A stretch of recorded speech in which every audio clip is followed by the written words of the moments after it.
Hey, what's up guys, this is Anthony from Anthony's Customs, and for this review, we are looking at the Batman Arkham Origins Batman Standard version from Queen Studios InArt. It is 1/12 scale, asterisk. I put the asterisk in there because we're going to have to talk about that.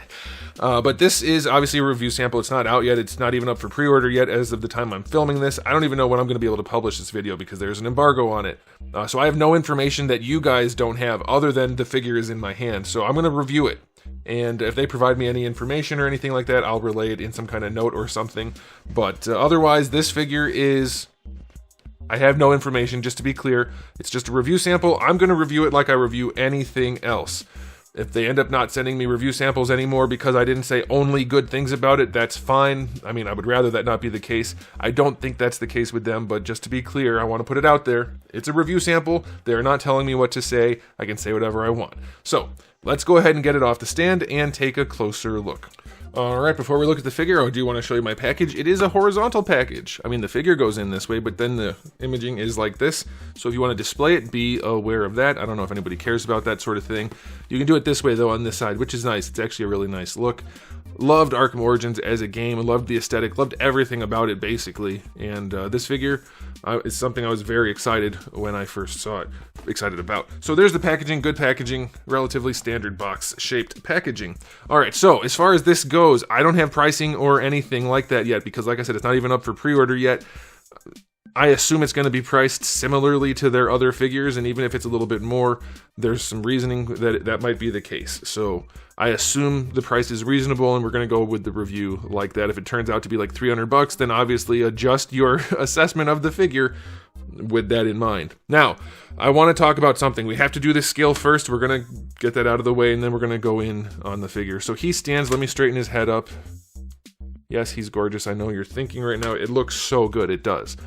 But we'll get to that in a second. So he stands about 7 3/8 to the top of his head, and then the ears put him at just over 7.5. That's going to make him roughly, let's say 18.5 and then 19.2 centimeters. If you know anything about inches and centimeters, that's pretty darn big. Here he is up against the Marvel Legends Darwin. Obviously, he just makes him look tiny. This guy's supposed to be 1/12 scale. Here he is up against their own 1/12 scale Batman. I mean, it's live action, but still, they're supposed to be in the same scale. It doesn't matter if one's from the comics or video games or whatever. They should be about the same size. To me, it looks like a 1/10 scale figure, not 1/12. That is a huge issue. If you're collecting more than one figure, the scale may matter to you. Here he is up against a Mafex figure. I wanted to get a good variety in here so you guys could see. You guys like it when I do this, so I'm doing it. There you go. He is way bigger. And then here he is up against the one which most people are, I'm sure, interested in seeing, the LPZZ Batman, which is in 1/12 scale, but also technically too tall. These guys are both too tall. They are not in scale with each other. This one's even more too tall. This one's too tall, and then this one's even more too tall, and this one is pretty darn close. So scaling is definitely a concern if you're trying to mix and match. If you're not mixing and matching, then it probably doesn't matter at all, but it is advertised as 1/12 scale and is over 7 inches tall for Batman, which is simply, I mean, it should not be the case. So be aware of that. Now, let's get into the aesthetic on this figure. I want to mention two things first. Boy, does this figure look nice. The paint job is just wonderful. It looks so good. We have the dry brushing on the metal parts to make them actually look like scratched up metal. We have shading on the padding. The sculpt is also phenomenal. I guess we can talk about that at the same time. The paint job is just really, really nicely done. The sculpt is so good with those wrinkles in there. The carbon fibery type materials. It looks fantastic. And then the cowl. I think this is probably the best one out of all of the Batman so far. I had some issues with their Christian Bale one. I guess the LPZZ head was pretty good. This is just, I think it's just about as perfect as you could get. And the tiny, tiny little eyes in there that I don't know if you can even see them. I don't have a macro lens. They look really good. The sculpt, the paint job on the face, it is wonderful. I love that. And then the cape. The cape is really nice. I think it's not connected exactly the same on this side as on this side, so that's a bit of an issue. So I think it could have a little bit There's some room for improvement. I think it could be improved, but the material is wonderful. I love the super thin, stretchy, spandexy material. It's very, very nicely done, and the wire in it, it's probably a very fine copper wire if it's the same thing as what InArt usually does. It does work. It is connected, but it is a super fine copper wire. If it's copper, it's a super fine wire, and the cape is kind of big, so it's a little heavy, but it does look nice. It drapes really well at this scale. It's one of the better cape materials we've experienced. So yeah, he does look fantastic. I do think there's a little bit of disproportionality. I don't even know if that's a word. It seems like his legs are pretty darn long. His arms are not long, so I don't know. Now, that's not the biggest deal in the world. Once you pose it some, it'll be fine. But given that he's already over 7 inches, having a small torso, I'm thinking if he was different proportions, he'd be even taller, or they'd have to shrink the legs down. Something is off. I can't quite tell what it is, because like from the side, it doesn't even look like it's off. I don't know, maybe something's off, maybe it's not, but even with all of that, this is gorgeous. I'm super bothered by the scale. The other things not so much, because it is such a good looking figure, as you can see. Obviously, it looks really nice. One thing I would change, because this is a review, of course, this shoulder pad, I think they could have made it a little bit more round. It's a little flat. It's connected to the butterfly cap in there, if you want to call it a butterfly cap. I just think it could be a little bit more rounded. That's a tiny issue, but I think it would help the cape to drape a little bit nicer and look a little bit better, but that's a super tiny issue. I just wanted to point that out. You may notice it when you get the figure. But yeah, he is gorgeous. Otherwise, I mean, yes, there are flaws. I have to talk about the flaws again. If I don't get review samples anymore, that's fine. Unfortunately, that's my job, and what would be the point of doing reviews if you're only trying to get review samples and not actually talk about the figure? So that's the way it goes. But it's gorgeous despite the flaws, so do with that what you will, but I think it looks really nice. I'll go 9.5 out of 10 for the aesthetic. Unless you count him being too big as part of the aesthetic, then you can knock it down however you want to do that. Now, as far as accessories go, I'll say this is the standard version, or whatever it's called, on the front of the box. You already saw that. There is going to be another one, or some kind of option part set or something like that, where he has like battle damage and maybe different hands, because I've seen like prototypes where he has loose hands, like relaxed hands. We don't have those. We have the 2 fist hands, and we do have a nice array of hands other than the relaxed hands, which I personally would really like to have. So I think that's unfortunate that they're not included here. You get more hands for the right side than the left. It's probably enough, but I would like to see a little bit more in the way of hands. And of course, this guy could be priced at like 60 or 70 bucks, in which case you could basically discount all the criticism because it's that good for that price. But if it's like 120 or something like that, I'd like to see a couple more hands. Of course, there's a wide range of prices in between. I don't have all the information to give you the best information in terms of the review, but I'm doing the best I can here. All right, and then we have all of his gadgets. Those are pretty nicely done. For the grapnel hook or grapnel gun or whatever, we have interchangeable pieces to make it look like it's been fired, so that's fine. Those are wire, and the batarang looks good. And then we have the alternate head, which also looks excellent. I love the head sculpt on this. I mean, the cowl is just one of the best Batman cowls ever already, and they nailed it. It looks great.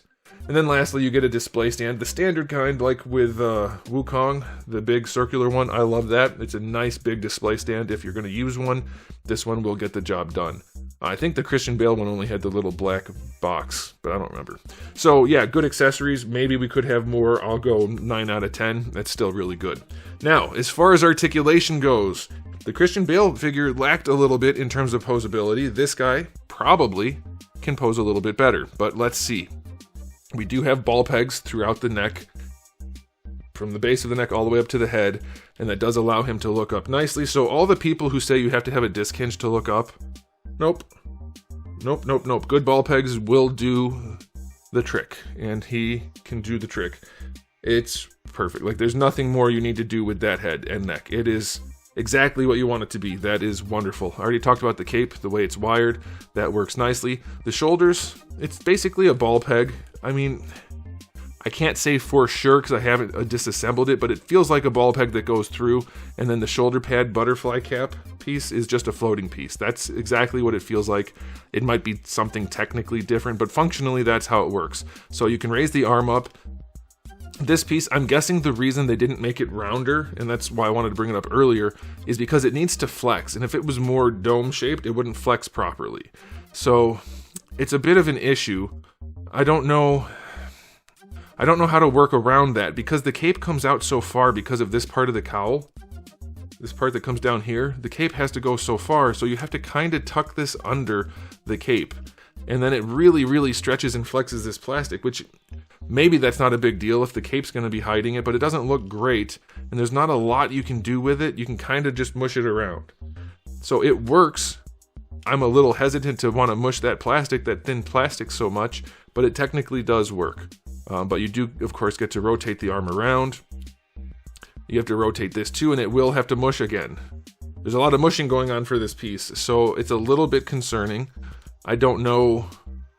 Well, I think the problem is this design has these straps, and everybody has struggled with this. Even NECA's quarter scale figure had some issues because they actually had to use real straps. This shoulder pad's just not an easy design to work around. I don't know how much they could have done better. Maybe make the straps separate. I don't know. So the shoulder's a little finicky. You'll have to work around it. I think you'll be able to. As far as like bringing the arm across the chest, not really across the chest so much, but it can up in this gap up here move across some. So yeah, it's a little bit of a weird shoulder. That's not really their fault. It's more so just this design. Shoulder or bicep swivel is fine, of course. Double jointed elbow, not the best range, but it's a pretty good looking elbow. No real issue there, and it's plenty. It shouldn't be a problem. Then wrists are on ball hinges. That's pretty much standard. For the torso articulation, leans back that far, which is not super far. Let's put his head straight, so that's a little bit better reference point. Leans back a little bit, not a ton. Leans forward, not a ton, probably enough. Side to side, again, not a ton, but probably enough. No real issues there. As far as rotation goes, once you get to that point right there, you have to really force it. You can, because it's PVC. I don't really want to do it any more than that. I wouldn't feel comfortable. It could mess up the paint. If you want to force yours, you're welcome to do it, but that's as far as it goes comfortably. Now for the lower torso, this is where we started to run into issues on the Christian Bale Batman. This one, we don't really have those issues. We have the floating belt here, and then we have another floating piece. That gray bit right there is a floating piece. I don't know how well you'll be able to see that. Let's see. You can kind of see it on this side a little bit better. That's a floating piece also. So it hides the gapping, but what kind of range do we have? It can go only that far back. It doesn't go very far back. You have to readjust the belt. So the lower torso is a little bit more limited going back. Going forward, it's not too bad. If you use both in conjunction, that's pretty good. No real issue there. Leaning him back in conjunction, it's probably good enough. The slightest of gapping, I think that's perfectly reasonable. Using both joints at the same time, which is what you would do. This is a review, so we have to do them one at a time. It works fine. And then leaning side to side, both joints at the same time, it's enough. I think this is done reasonably well, probably really well, given the aesthetic. It looks really, really good. And then, of course, you do get rotation at the lower torso, and the belt will rotate too, so that's good. I want to be clear, I have to say this because the way the internet is these days, pointing out flaws is part of a review. It does not mean I think the figure is bad or anything like that. People will rush to say, oh, you're just a hater, you complain about all these things, you're nitpicking. It's a review. I have to show you everything. The figure's gorgeous. I love the figure personally. It's wonderful, but it's not perfect, and this is a review, so that's what I have to do. And the reason I'm saying that now is because we're getting to the hips and the legs, and I know what I'm going to be saying. So let's talk about the hips. First of all, we have drop downs. It's a significant drop down. Luckily, they did it in a way that's not super annoying, but if you don't like drop downs like I don't like drop downs, well, too bad. You get drop downs. Luckily, using them, he does get to kick up better than horizontal, and it does work pretty well. I don't really have a complaint in terms of functionality here. As a rule, I don't like drop downs, but when they're done well enough, I don't really care. And then going out to the side, it's kind of the same thing. He gets to stick the leg out properly. Using a drop down to do it, though, tends to drop the leg too far, and it looks a little bit weird. Once you pose him, it probably won't matter. But you do get the good range out of that, so that's fine. And I don't really have any looseness issues, so that's okay as well. As far as thigh swivel goes, that's obviously right here, and it does thigh swivel. It's also on a ball, so you can adjust this piece however you need to. So if you want to tuck that in better, you can. If you need to have it go over the top for a certain pose, you can do that, at least a little bit. So I think that's fine for versatility. And then as far as the suit design, it just makes sense for their articulation to be that way. So I'm actually fine with the hips. I hate drop downs, but the way they did it is fine. It's not an issue. Now we have to talk about the knees, though. And the knees I am not thrilled with. They look fine when they're not bent, of course. And if you just use the top joint, I don't really have an issue. I think that looks great. As far as the knee joint goes, that makes a lot of sense. It just basically extends this part out to bend the knee. That does make his lower leg look really long. So that's a little iffy. But if you use this bottom joint, it makes the upper leg look really long because it extends this part out. It's too long of a knee. There's too much going on here. They overdid it, I think.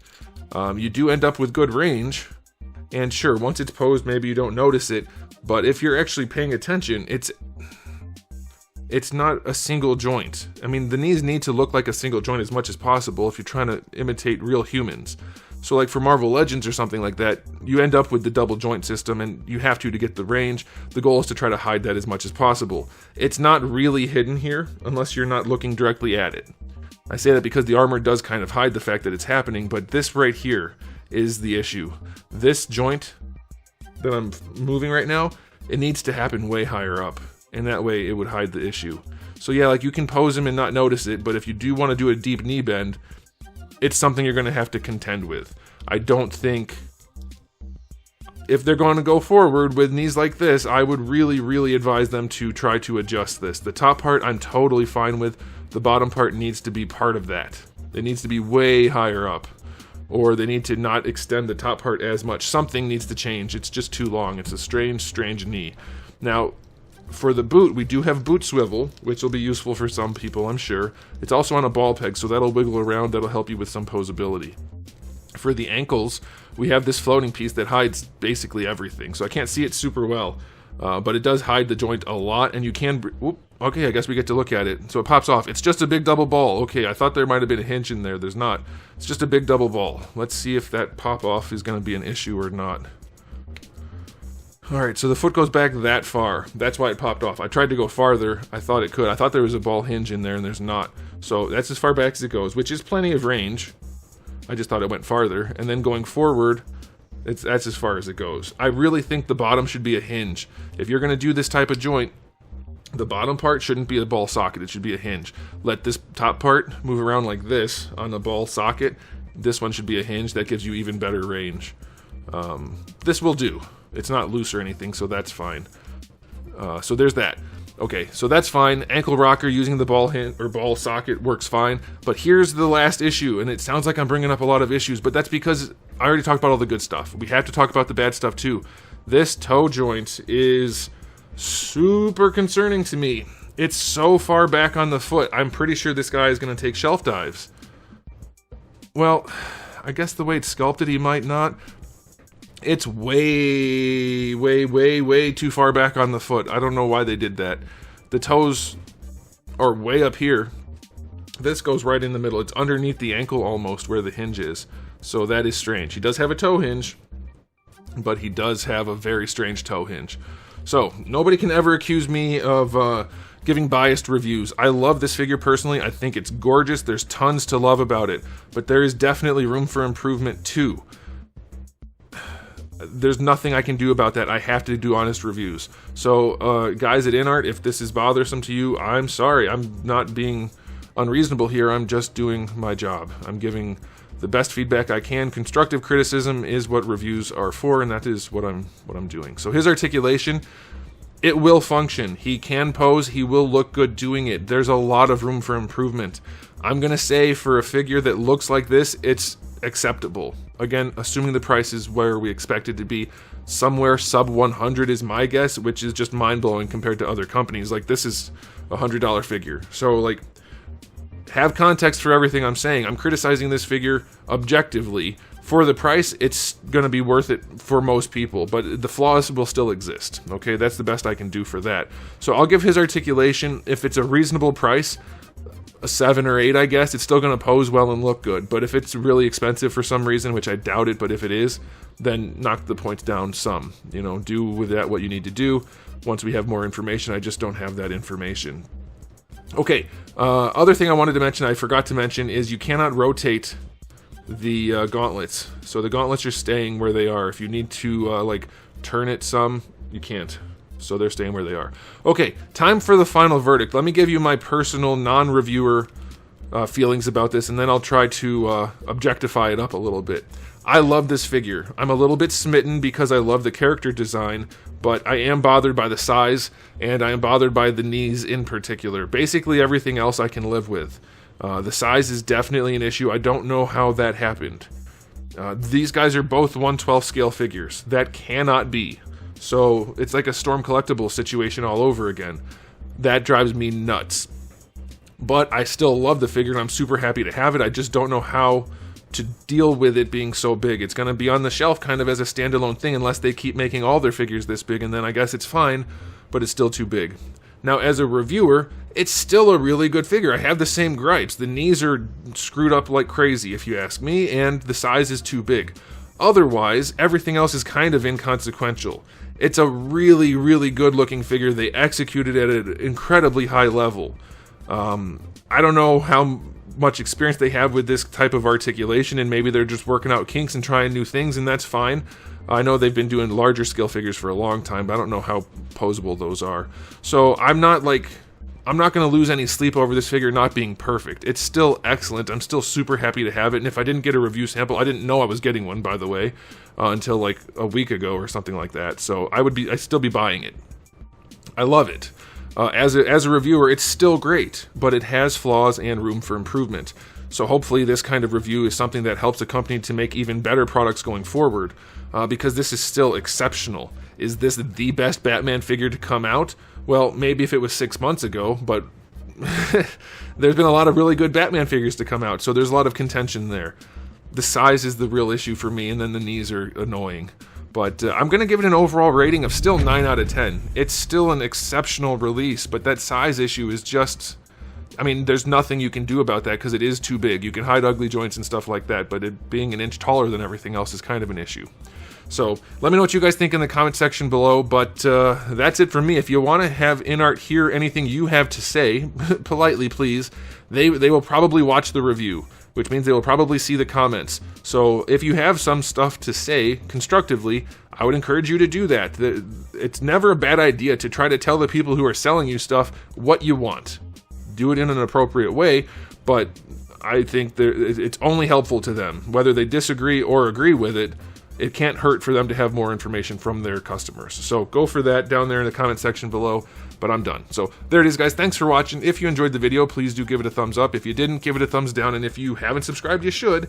I have new videos just about every single day, and thousands already on the channel. So make sure you come back for all of that. And in the meantime, keep collecting.